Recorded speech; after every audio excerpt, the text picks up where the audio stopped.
can you hear me? You can start. Okay, perfect. Yeah, so first of all, thank you very much for the invitation. It's a pleasure to give this talk today. Yeah, and today we have two protagonists. One of them is Gromov-Witten theory or equivariant Gromov-Witten theory from the realm of... You have to share again, sorry for the technical okay. You're not seeing your screen. Sorry. Yeah, no, it's our fault. Por causa do record. Yes, is it okay now? Yeah, you can go on. Oh, okay. Okay, perfect. Yes, so thank you for the invitation. The two protagonists of this talk are Gromov-Witten theory or equivariant Gromov-Witten theory, which come from the realm of enumerative geometry and maybe quantum cohomology. And on the other hand, GKM theory, which is a setting where a lot of geometry can be done basically by doing combinatorics. And they interact in two directions in a very nice way through the localization formula. So today I will describe, first of all, introduce both of those protagonists, then describe this connection, and then show some recent applications of this connection that Joshua and I obtained in recent work.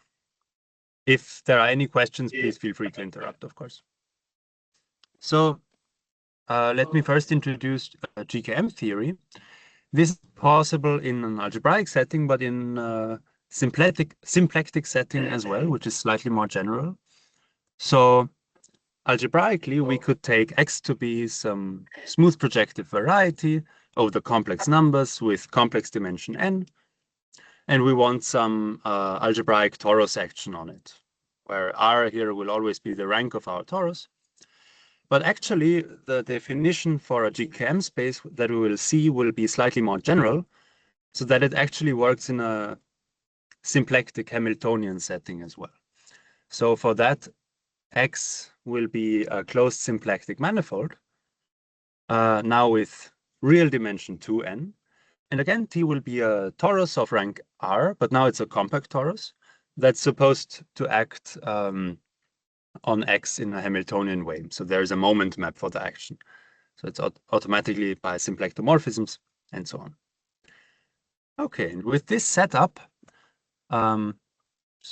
yes, here is the definition of this action to be GKM, which is named after those three names you see on the slides, after a paper from 98.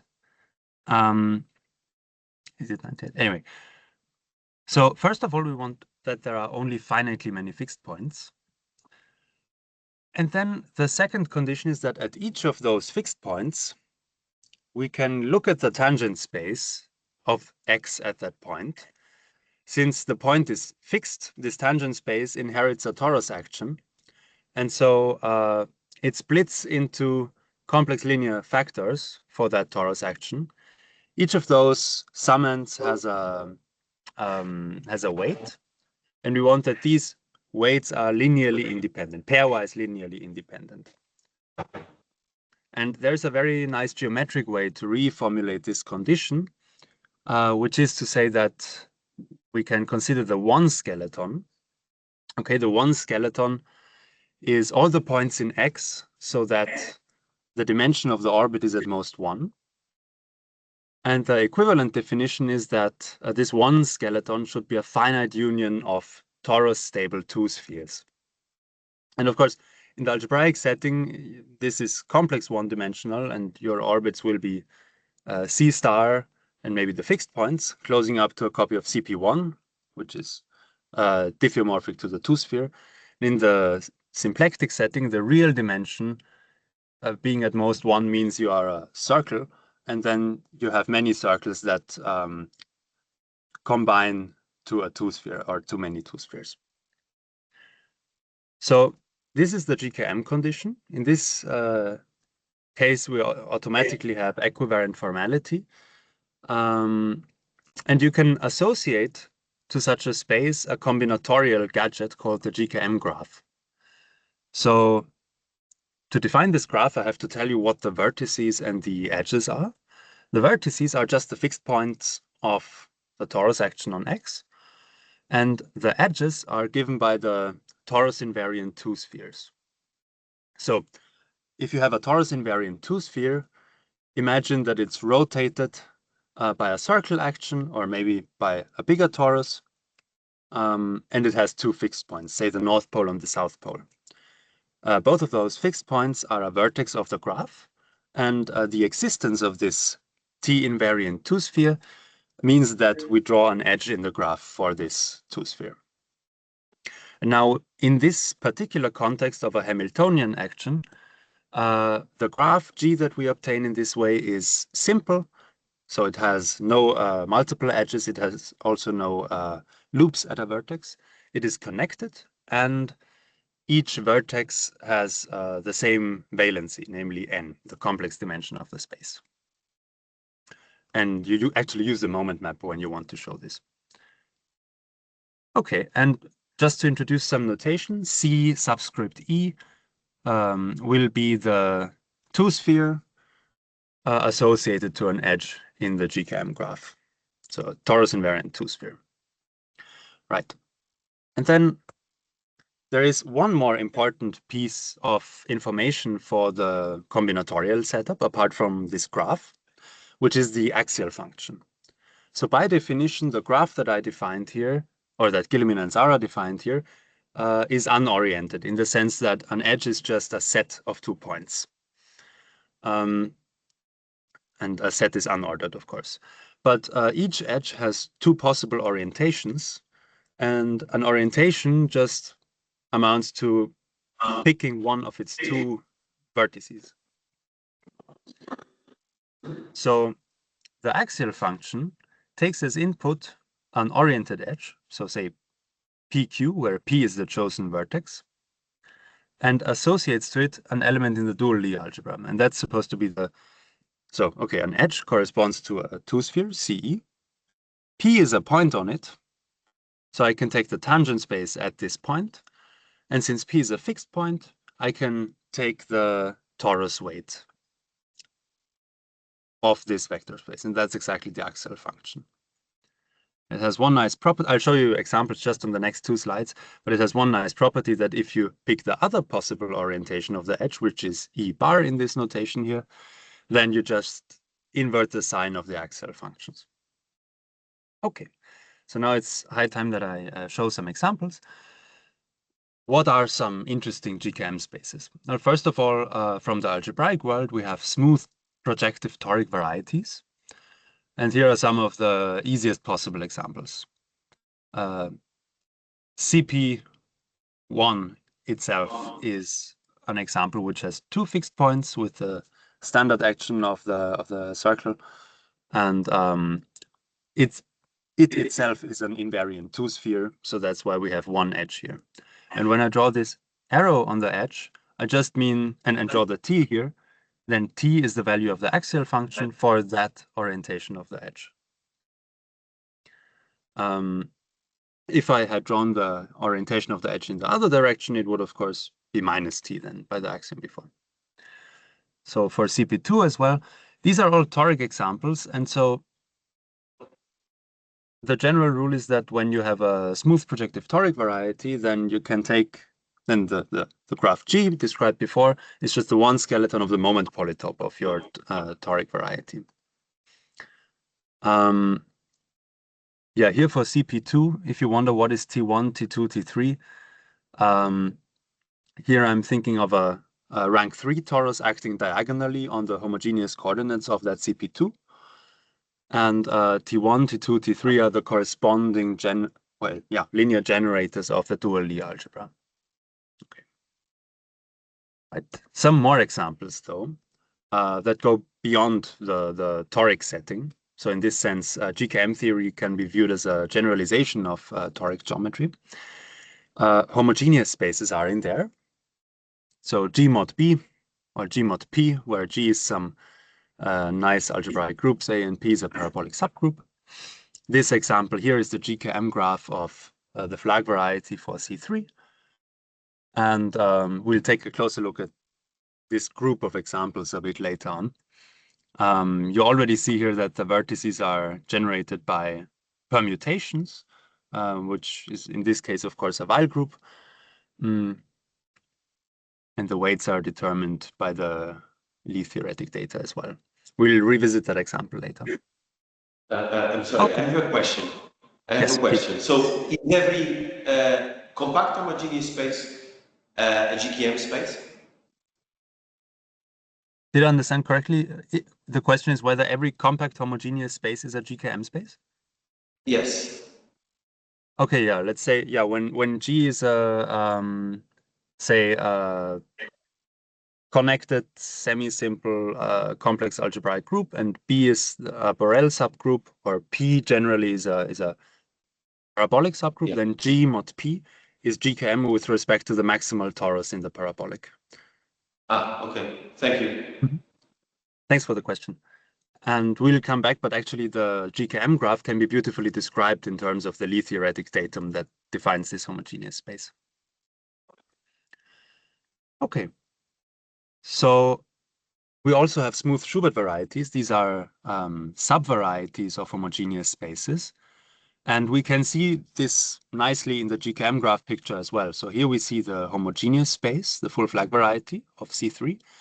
And this red 4 gone here is the GKM graph of a certain smooth Schubert variety. And it sits inside the big GKM graph as a GKM subgraph. Okay, but those examples were all algebraic. So finally, I want to quickly show you a non-algebraic example as well, which is the twisted flag manifold. So there are many, at least 3 different constructions that give you this closed symplectic manifold that give you, well, 3 a priori different closed symplectic manifolds with some Hamiltonian torus action, but they are all GKM and they all have this same GKM graph here. So the numbers here, we'll revisit them later. Don't worry about them for the time being, and the gamma and the beta. But you see the vertices and you see the edges. And the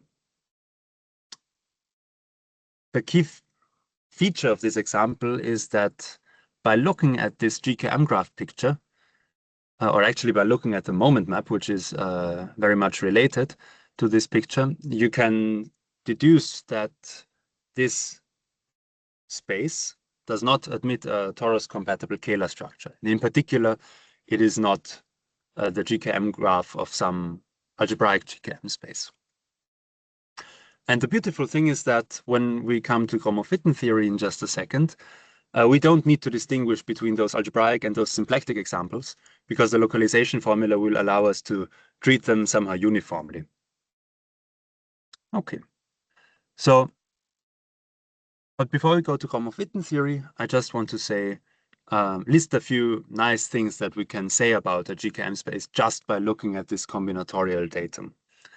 So the graph G and the axial function alpha. So classically, equivariant integration. So what do I mean by that? But that if you just look at the left-hand diagram, and you just look at the sorry, by the way, do you see my cursor? Do you see my mouse when I move it? Yes. Okay, so I can say this and it will be well defined. Okay.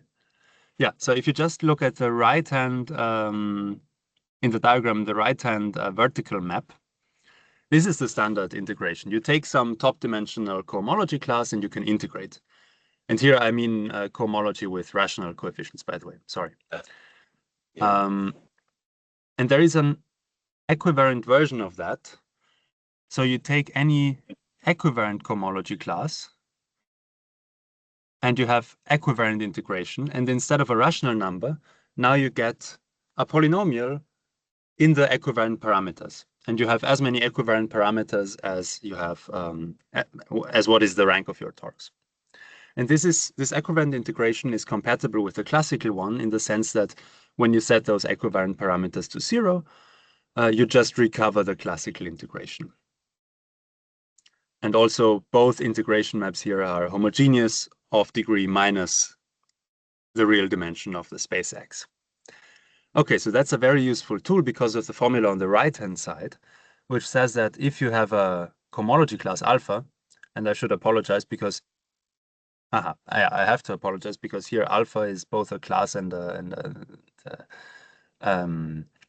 the axial function. Sorry.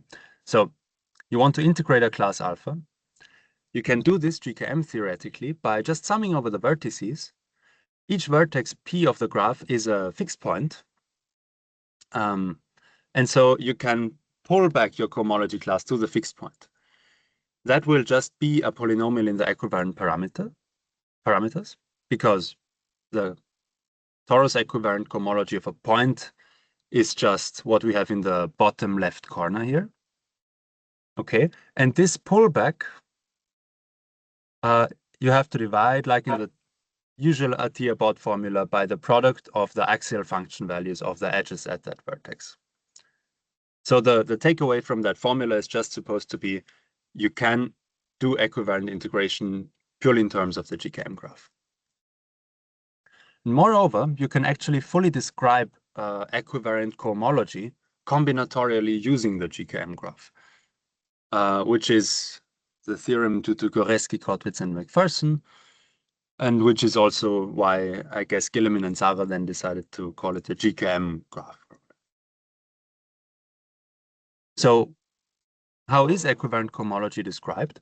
For each vertex of the graph, you have some polynomial in the equivariant parameters called fp, when p is the vertex. So far, so good. And then there is a compatibility condition for each edge in the graph. So if you have an edge E that connects two vertices P and Q, you want that the difference between Fp and Fq, so which is against some polynomial, is divisible by the axial function of that edge. And the axial function took values in the dual of the Lie algebra of the torus, but we can think of this as living inside the equivariant cohomology of a point. That's why the equivariant parameters I call T here. When I go back, I also called them T on the previous slide here. And so it makes sense to talk about divisibility. Okay. And then from this, it's probably not surprising that you can also calculate Betti numbers. There is a beautiful combinatorial recipe that is illustrated here for CP2. You fix some generic values of your equivariant parameters, like here in the middle. And then you orient each edge so that the axial function, when you plug in those generic values for T1, T2, T3, is positively oriented. For example, T2 minus T1 is -1 for these values of T. So I have to orient the edge in the reverse direction so that the axial function value is positive. Once I've fixed this set of orientations, I can count at each vertex the number of outgoing arrows. And then I just count, okay, how many vertices have 0 outgoing arrows? That's the 0th Betti number, which is 1 in this case. How many vertices have 1 outgoing edge? That's the 2nd Betti number, and so on. How many have 2 outgoing edges? That's the 4th Betti number, and so on. That's just another example. You can also compute characteristic classes. So, for example, to compute the Chern number of the tangent bundle, which is an equivariant cohomology class, I just need to tell you, well, what is it at a fixed point? And it turns out it's just the kth Chern class is just a kth symmetric, elementary symmetric polynomial in the axial function values at that vertex. So in particular, you can compute Chern numbers using this GKM graph. And just as a last example, before we go to the Gromov-Witten theory, you can also have a beautiful combinatorial description of blowups. And it looks very similar to the toric case, except in this case, of course, this is the flag variety. And so this applies in more generality. So here on the left side, you see the blowup of a point. On the right hand, you see what happens when you blow up a T-stable 2-sphere, what it does to the GKM graph.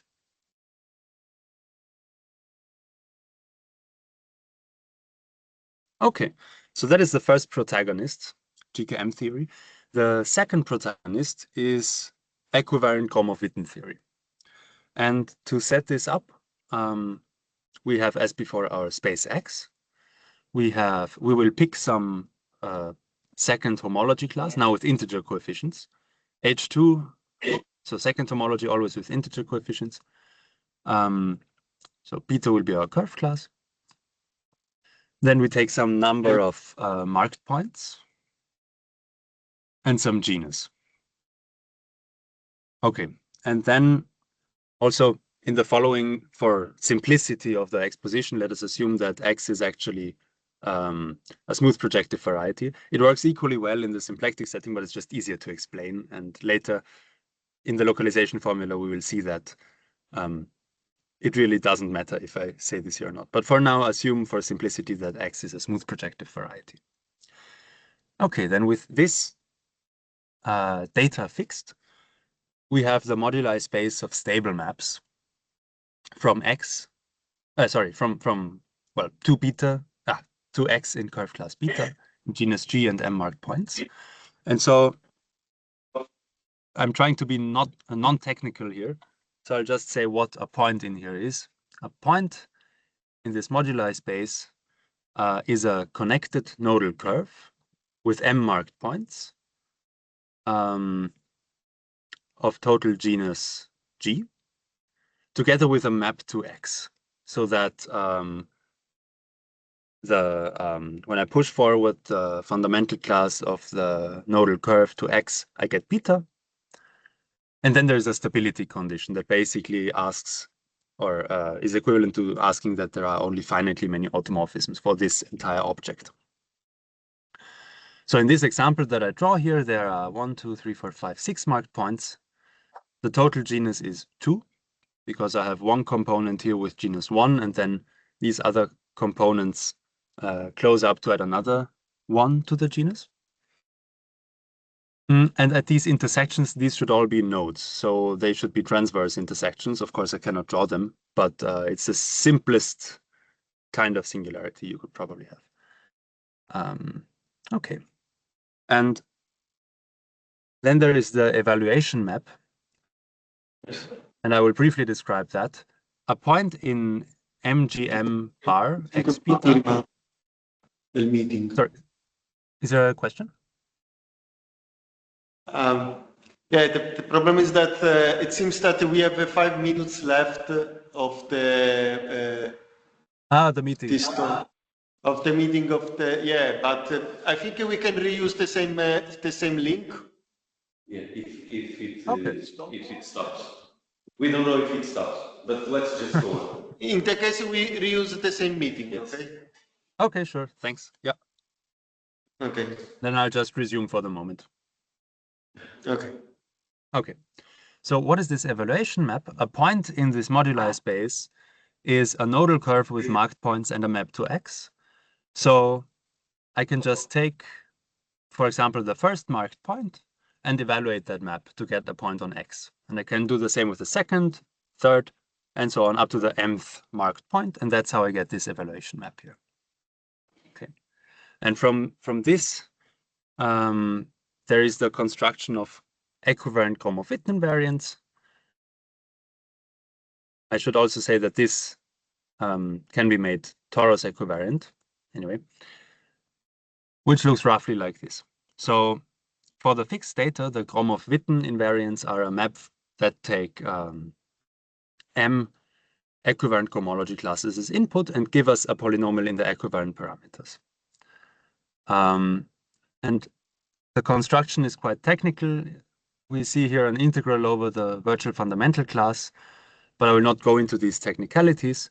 But intuitively, what this should, or how to motivate this construction, is that if the yi's are Poincaré duals to some nice subvarieties, for example, then what this expression here is trying to count in an equivariant way is the number of curves in that genus and the specified class with that number of marked points meeting those subvarieties at the respective marked points. Of course, this is in general not the right interpretation, but that's a motivation for considering an expression like this. Okay, and as before, setting the equivariant parameters to 0 will give you the standard Gromov-Witten invariants, the non-equivariant ones. And this map is, again, homogeneous of degree the virtual dimension of this moduli space, for which there is a formula just in terms of beta and the first Chern class of the tangent bundle and G and M. Okay.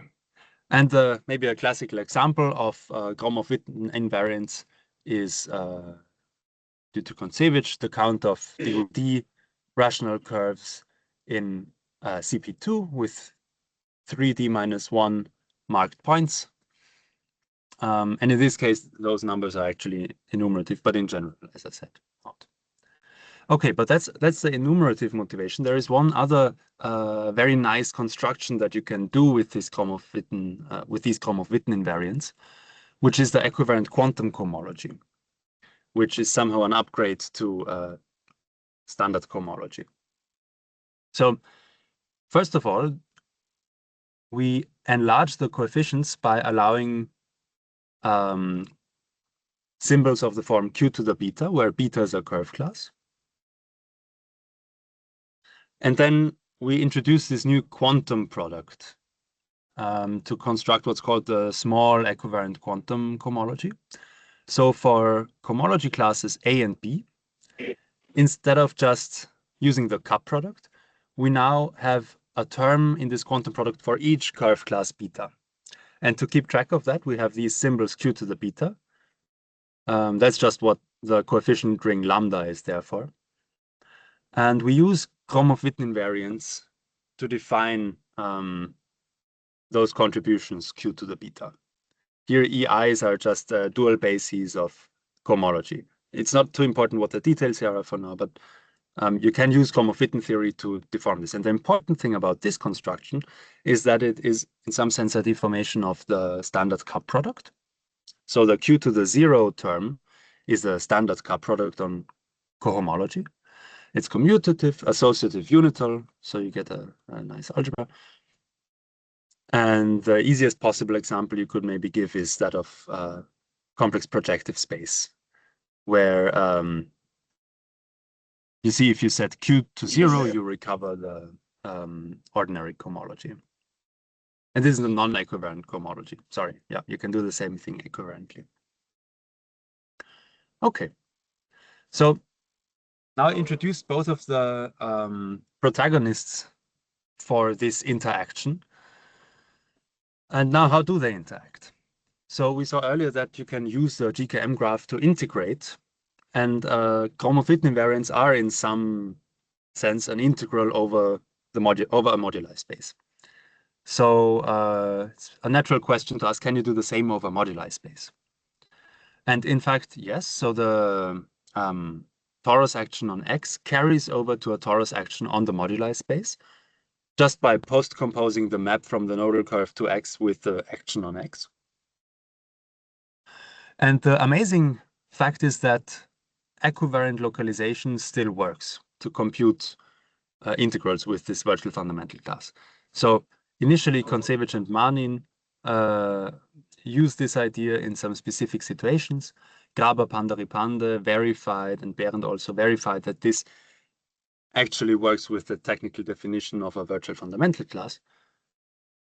And so in general, in equivariant localization, to integrate something, some class over the space, we can reduce this to understanding what happens at the connected components of the fixed locus. So the question becomes, what are the connected components of the fixed locus on this moduli space with respect to this induced torus action? And so it turns out that this has a nice combinatorial description in terms of decorated graphs gamma as follows. So gamma is a connected graph. This in general for positive genus could have multiple edges between the same vertex, but not loops at vertices. Sorry, multiple edges between two vertices, but not loops at a single vertex. Yeah. This gamma has a map of graphs to G, so sending vertices to vertices and edges to edges in a compatible way. then each edge of gamma is marked with some positive integer, which is the multiplicity of that edge. And the condition is that when we sum the curve classes of the edges that we get on G with the right multiplicities, we get beta. That's because we care about Gromov-Witten invariance in class beta. We also have some marked points. They just get distributed over the vertices of gamma. And we have, in general, a genus map that assigns to each vertex. I'm sorry, vertex of gamma, not of G. A non-negative integer. And then, as before, the condition is that the total genus from the topology of gamma plus the genus contributions from this genus map sum up to the prescribed genus G. Is there a question? From us, not. I don't know if the other attendees have questions, don't know. But if some questions pop up in the chat, we will let you know. Okay, thanks. Sorry, I just thought I heard something. Sorry. Okay. Yeah, so I want to illustrate very briefly this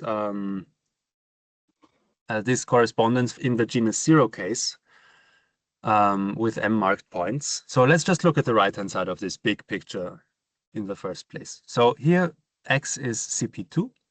We see in gray on the right-hand side the GKM graph with respect to the diagonal torus action. And we see an example of a decorated tree gamma for this space. So each vertex is decorated with the vertex of the GKM graph that it gets sent to. So this vertex gets sent to P0, this one to P2, and so on. We have the degrees D1, D2, D3, D4. And we have the marked points 1, 2, 3, 4, 5 distributed over the vertices somehow. And to say what kind of stable map to CP2 that corresponds to, well, multiple ones, but how? So each edge of gamma is sent to some edge of CP2. And to build the stable map, we just use a degree D cover of that, branched cover of that torus stable two-sphere on CP2. So for example, here, D1, we just take the branched cover of degree D1, which is branched over the preimages of the two fixed points P0 and P2. We do that for all edges, and then what do we do for the vertices? Whenever the degree plus the number of marked points is at least 3, we can put any element of M0 and then that number in that place. So for example, here at this vertex, the edge corresponds to a branched cover, which is this one here.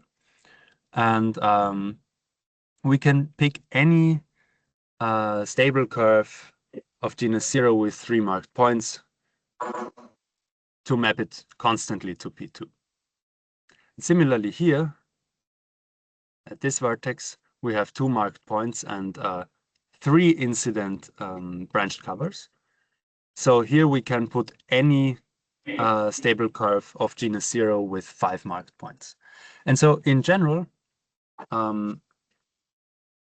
the connected component of fixed points corresponding to such a decorated tree gamma is a product of moduli spaces of stable curves with some number of marked points. Okay, up to automorphism. Okay, but this is just to illustrate. So we'll continue now to present the localization formula and then some interesting applications. So the upshot of this discussion is that, yes, actually this works. You can compute Gromov-Witten invariance using the GKM graph. And so the first thing is that you can express the Gromov-Witten invariant you want to compute as a sum over those decorated graphs gamma. And each of those gamma contributions here is explicitly given in terms of, well, the GKM graph. the axial function alpha, the decorated graph gamma, of course, but also for each edge of the GKM graph G, you need to know the splitting of the normal bundle. So an edge E corresponds to CE, a torus stable two-sphere. You can take the normal bundle of that two-sphere, and by the Grothendieck-Birkhoff theorem, it splits into linear summands. And you need to know the degrees of those linear summands to compute this formula, as it was written down by Liu Sheshmani and Hirschi. So Liu and Sheshmani did this for the algebraic setting, and Amanda Hirschi did it in the Hamiltonian symplectic setting. And because it works in both settings equally well, we have the privilege somehow to not distinguish between those two cases at all, which is extremely convenient. Okay, and also another interesting point is that while these summands sum up to a polynomial in the rational parameters, in the equivariant parameters, the individual contributions are only rational functions. And it is somehow the usual miracle of equivariant integration that they combine into a polynomial, I guess. So, but to really compute this formula, you also need something more. You need to know what all those decorated graphs are.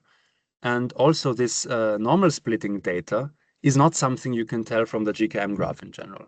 So this result does not yet say that we can actually compute this in terms of the GKM graph only. And that's what Joshua and I figured out. So first of all, to really understand what decorated graphs gamma can appear, remember we had this condition on the curve classes of the individual edges, and we somehow needed to find all combinations with multiplicities that represent the curve class beta. And we actually wrote down an explicit and complete set of relations among those curve classes associated to the edges in the GKM graph. And this is just a quick example. Basically, the upshot is for any loop on the GKM graph and any equivariant parameter, you just extract the coefficients of a certain basis element. For example, here you see T1. On the horizontal edge, the coefficient is -1, and on the vertical one, it's +1 when you go up. Okay, what you get from this is this relation here. And similarly for the other equivariant parameters, you get similar relations. Okay, so actually the GKM graph does give you all those gammas that you need to iterate over. And second of all,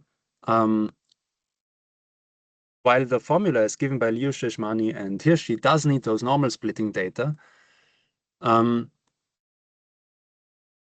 there is a possibly bigger set of integers a for each edge that you can use, and they will give the same answer. So what we realized by staring at this long enough is that actually you don't need to know exactly what the splitting is at each edge, but there is some bigger class of options that you have, say, that are determined by the GKM graph, and any option that you choose out of this bigger class will give you the same answer when you plug it into the formula. So actually this is determined by the GKM graph. Yeah, and as a consequence, we can add Gromov-Witten invariants and therefore quantum cohomology to this list of things that we can compute from the GKM graph G and the axial function alpha. And in particular, we can implement this, which is what Joss and I did. So we have a Julia package called GKM tools building on the Oscar package, and it can represent and manipulate GKM graphs, products, blowups, vector bundles, projectivizations of bundles, subgraphs, Betti numbers, all kinds of important standard concepts that you may wish to work with. Cohomology and integration, as I outlined before. The curve classes, so we implemented those relations between curve classes, the localization formula for Gromov-Witten invariants, therefore also quantum cohomology. So we can explicitly compute quantum products using this. And also Seidel elements or shift operators, which are a very, let's say, very much more refined There are certain classes in quantum cohomology with beautiful properties that are useful in certain contexts, and we can also compute them. And of course, we implemented a bunch of nice standard examples, and I will show you an example application of this in just a second with Schubert varieties. And I should add that we are always happy to expand the range of features of this tool. So if you have some interesting examples and would like to know some property in this GKM setting, I guess we're very much happy to help. Okay, but now as an application of this interaction. So localization allows us to combine Gromov-Witten theory and GKM theory. And I will illustrate that with the example of almost positive GKM graphs. So what is that? I need to introduce a magnitude map that assigns to each edge in the GKM graph an integer by integrating the first Chern class of the tangent bundle over the associated two-sphere, CE. And okay, before I say what positive should mean, let me just say what almost positive means. Let me just say what positive should mean.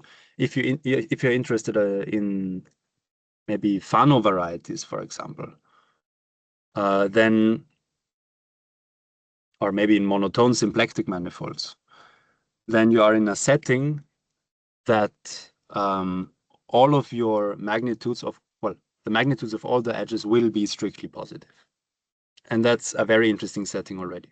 But we can also slightly weaken this setting by saying, okay, what if if there is only one edge E0 with magnitude 0 and all other edges have positive magnitude? And then we call the GKM space X almost positive. An interesting example is the twisted flag that we've already seen. So now I can tell you the meaning of those numbers. Each number is the magnitude of that edge. And beta and gamma are just generators of second homology. So the curve classes of those edges are called beta and gamma, and they generate. So the other edges are combinations of beta and gamma. And you see here, all magnitudes are positive except for one. So let's specialize further to the case when the complex dimension is 3. Then we can look at the local model near that special edge E0. Because we know that the magnitude is 0, we know that the normal bundle has to split in a very specific way. So there is some positive or non-negative integer k, so that the normal bundle of the two-sphere of E0 splits like this. And we can also see this in the GKM graph. So on the right-hand side, the edge, the unique edge here is supposed to be E0, and I called its weight T1. And then at the other vertices, say we have the axial function values T2 and T3. And then this already determines by the splitting data the axial function values at the other two. Okay, and then by looking at Gromov-Witten invariants in these classes, in classes that are just multiples of that special edge E0, and looking at when we actually get something polynomial in the equivariant parameters, we are already able to deduce that only certain structures can appear here. This is not completely unconstrained. So the theorem is that if you have an almost positive Hamiltonian GKM space in real dimension 6, then there are only 4 possible cases. So first of all, you can have k equals 0. That corresponds to the famous O-1 plus O-1, which is called the local P1 in a Calabi-Yau 3, because it doesn't have any non-zero global sections. Okay, but you can also have k equals 1, and then there is a very specific allowed family of relations between those weights. Then for any positive k, you have precisely one relation that can hold. Or case number 4 is the equivariant Calabi-Yau case, which is one that physicists really like because a lot of things just work for equivariantly Calabi-Yau much nicer than for a general torus. Okay, so first statement is by well-definedness of Gromov-Witten theory, only very specific local models can occur in such a situation. And moreover, we can actually compute quantum products in this. So let me explain what's happening in this big formula. We want to compute the equivariant quantum product of some classes y1 and y2. To do this, we have initially the cup product, as always. Then we have some factor, okay, the Poincaré dual of the two-sphere of E0, some equivariant integrals of the classes. That's all very easy to compute and express in terms of the GKM graph. Then we have dagger, which I explain in a second. And then everything else are some q to the gamma terms where gamma is positive with respect to the first Chern class. So basically this theorem says we can explicitly say what the quantum product is in the, well, Chern number 0 case, those contributions. And well, what are they? What is this dagger? It's an explicit expression in each of those 4 cases, depending on which local model appears. And here 1 over 1 minus q should, of course, be expanded. So that's q plus q squared and so on. Okay. And I should say this has relations to work of Brian and Pandaripande, who figured out the general local theory, Gromov-Witten theory of curves for disconnected source curves. But here we consider connected source curves. And to deduce this theorem from their result, in principle, you could do it, but it seemed much easier to do it by localization directly. So I want to end this talk by presenting an application of this result towards Schubert calculus. So in Schubert calculus, people care about the cohomology rings and the quantum cohomology rings, maybe equivariant of homogeneous spaces, and of course of Schubert varieties also. And a question that Leonardo Mihalcza asked me some like half a year ago at some conference in Poland was whether there actually exists a smooth Schubert variety with infinite quantum product. So that means that in this q to the beta, some infinitely many q to the beta have a non-vanishing coefficient. And okay, so let's have a setup. We take some simple, simply connected Lie group, complex Lie group, some parabolic, some maximal torus, and some element of a Weil group, well, some Weil group coset basically. Then this determines for us a Schubert variety in the homogeneous space G mod P. And here is the example we saw before in the full flag variety for C3. And I quickly want to motivate why this question is interesting for Schubert varieties, because for homogeneous spaces, it's easy to say that those quantum products are finite, and people have worked out beautiful formulae in analogy to the classical Schubert calculus. But the thing is that if all curve classes evaluate positively against the first Chern class of the tangent bundle, then the quantum products of X are automatically finite. And you can essentially deduce that by using that quantum cohomology is a graded ring, compatible with the grading of the cohomology that we started with. And each q to the beta has exactly this integral in the middle here as its complex degree. And so from that, you can deduce that if you have this positivity condition, then all quantum products are automatically finite. And then the next question for a Schubert calculus person is, well, can we give beautiful formulae? But for Schubert varieties, this positivity condition fails in general. So it's not clear at all that there should be finite quantum products anymore. And before you ask, well, what is a beautiful formula in Schubert calculus? Maybe you want to ask, well, is it even going to be finite? What could we expect? And so that motivates this question of Leonardo. So we can solve this, answer this question with GKM tools and our results that we can compute with the GKM graph, right? Because we know from the literature that we have the GKM graph of the homogeneous space.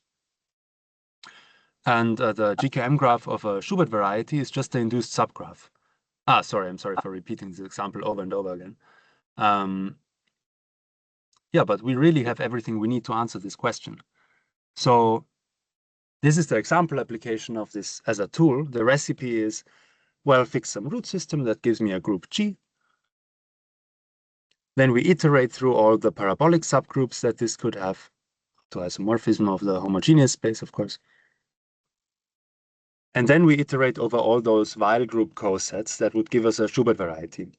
From the literature, we know that there are criteria for when they are going to be smooth. So we only take the smooth ones because that's what we are interested in. And then for each smooth Schubert variety, we compute these magnitudes of the edges of the GKM graph. And we ask the computer to present us all those examples that are almost positive, because that's where we have this explicit understanding of quantum products. Okay, so far so good. And then, because we have implemented Schubert varieties, this was just a nice exercise in using our tool, basically. And here are some results that we found. So these are the GKM graphs of two smooth Schubert varieties, both in type A. The left one in a partial flag variety, the other one in a complete flag variety.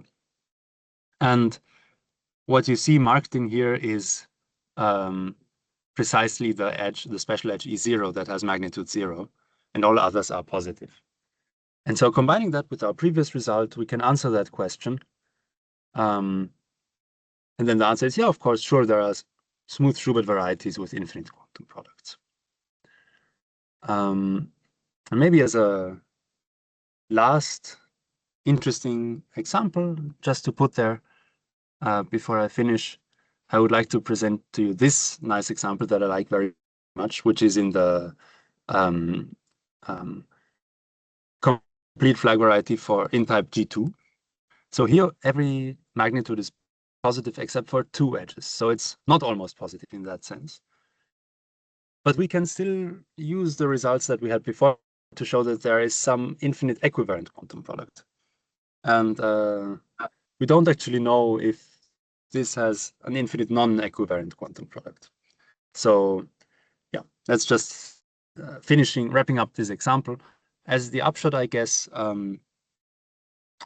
we have this tool localization that allows us to compute on the one hand, compute explicitly in interesting examples. And on the other hand, it allows to restrict the geometry of GKM spaces because we know that Gromov-Witten invariants are well behaved. So that's a two-way interaction. And yeah, I think it's good to leave 5 minutes for questions. So thank you very much for your attention.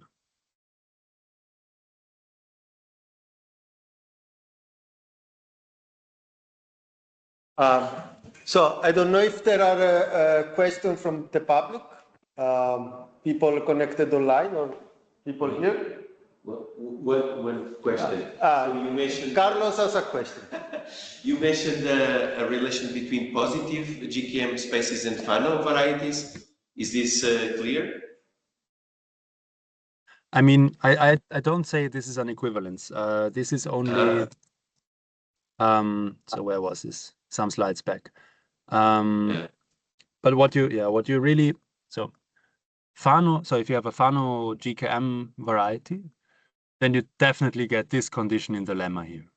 Yes. But Fano is stronger than this, I think, right? Because this is only for the second homology classes. Yeah, so in some sense, having a positive GKM graph where all magnitudes are positive is a slightly more broader setting than working with Fano. Yeah, thanks. Thanks. Yeah. Okay. There are some other questions from the audience. But I was thinking, Fano is stronger in the sense that the C1 of the tangent is ample. But when it's smooth and projective, to be ample, I think it's equivalent to no, it's not equivalent because you are taking just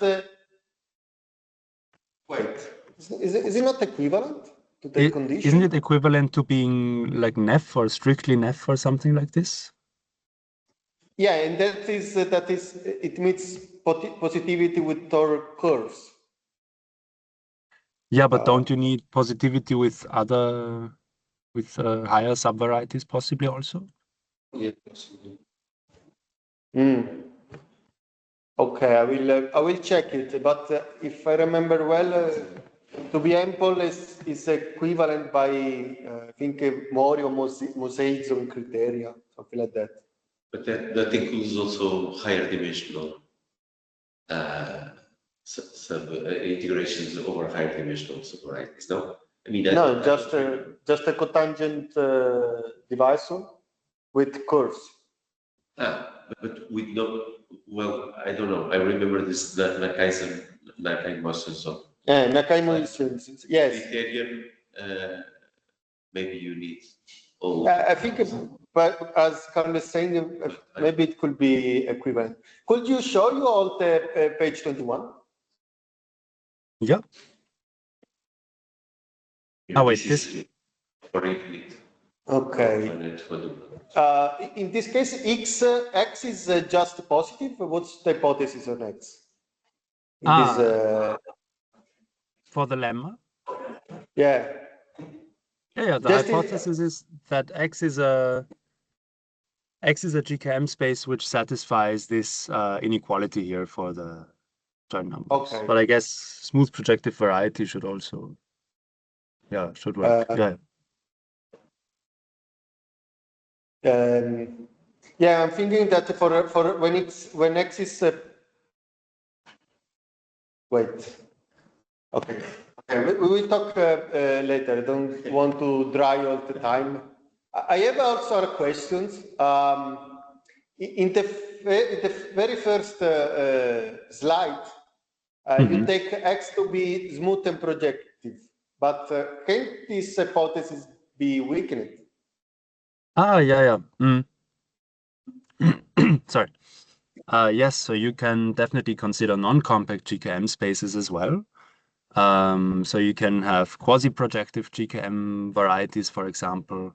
You can consider, I mean, the easiest example is total space of some vector bundle with sufficiently nice torus action over a GKM space. In this case, I decided to present this material for compact spaces because some things are just nicer. For example, the exposition of Gromov-Witten theory is simpler in that case. And also smooth is not strictly necessary. Yeah, correctly. You can drop the smoothness. You can actually also drop the Hamiltonian condition and just have some manifold, but then you need to assume equivariant formality. So you can play around with the assumptions. There are quite a few different flavors of GKM theory. Okay. Question from people online? Maybe someone want to talk, say something? No? People chat in the left. No, I think it seems no people from online.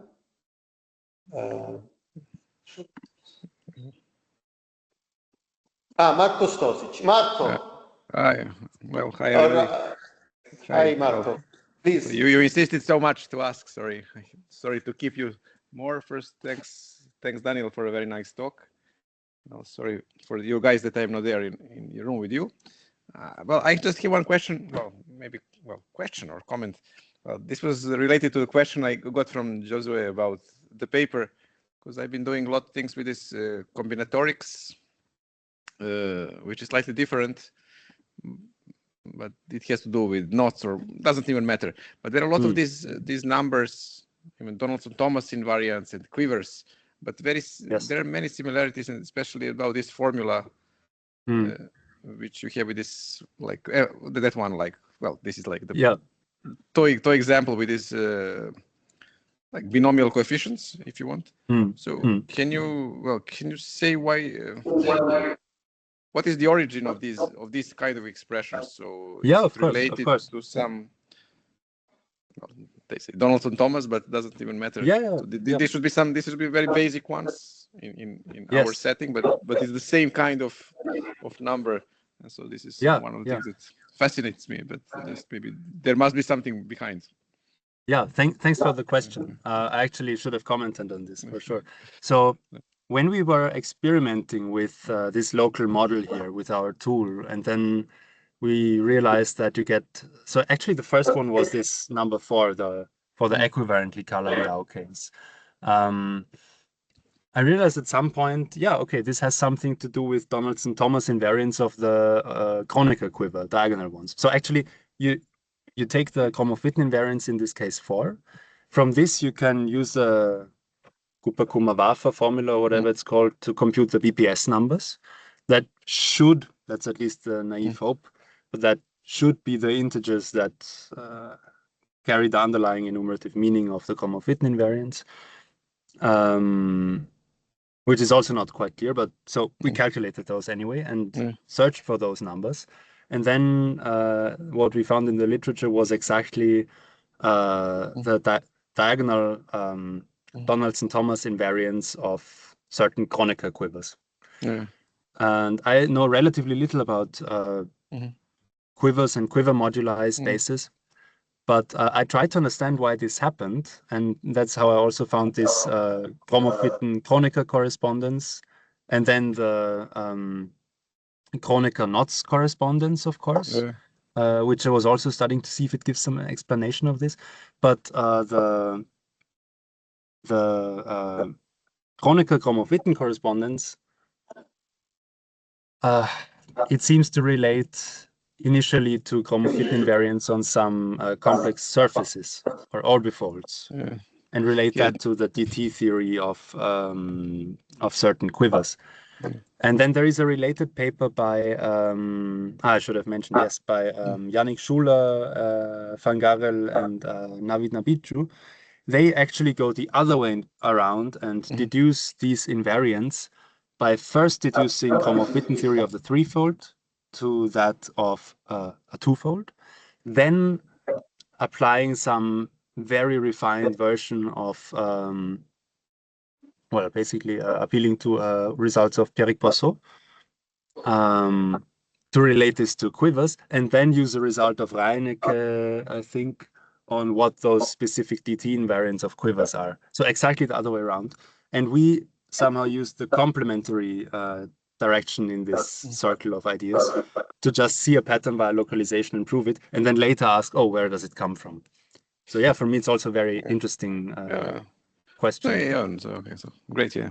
So I mean, I like it very much. There are so many theories which are similar and yet produce something so, well, nice, right? It's a very simple expression, but it's irritating that physics should be able to provide this level of mathematical insight somehow. I completely agree. But that's still great. One other comment, but it's maybe a little bit far-reaching, because I saw in your work you have a lot of these it's like weighted trees, or I don't know, these like graphs or decorated ones. And on one hand, combinatorially they are related to partitions, so that's another way how to resemble. But the other things, these graphs are related with this. I don't know if these are these plumbed tree manifolds and their diagrams. And there are other invariants. So we start from knots, but there are other. Well, they start from tree manifolds. It's mainly this Gukov and Manolescu invariants of this type, and they are computed explicitly for a class of plumbed tree manifolds. And usually they are, well, okay, it's not exactly the same, but they are represented by certain graphs of that type. And for them, it's very calculable. They even have their toolkit to compute their invariants, which is some huge, well, some serious, but with integer coefficients, very nice things, I mean, beautiful things. But there is this big class, well, although it's small class within all three manifolds, but this is very big class, and they are represented by, oh, okay, I would have to see if they are different, but there's definitely a lot of overlap between plumbed tree manifolds and the graphs that you are having here. So maybe there is also approach, and of course, by the way, all these three manifold invariants, we also manage them to write as in this quiver form. So where something where you can get some numbers as these ones.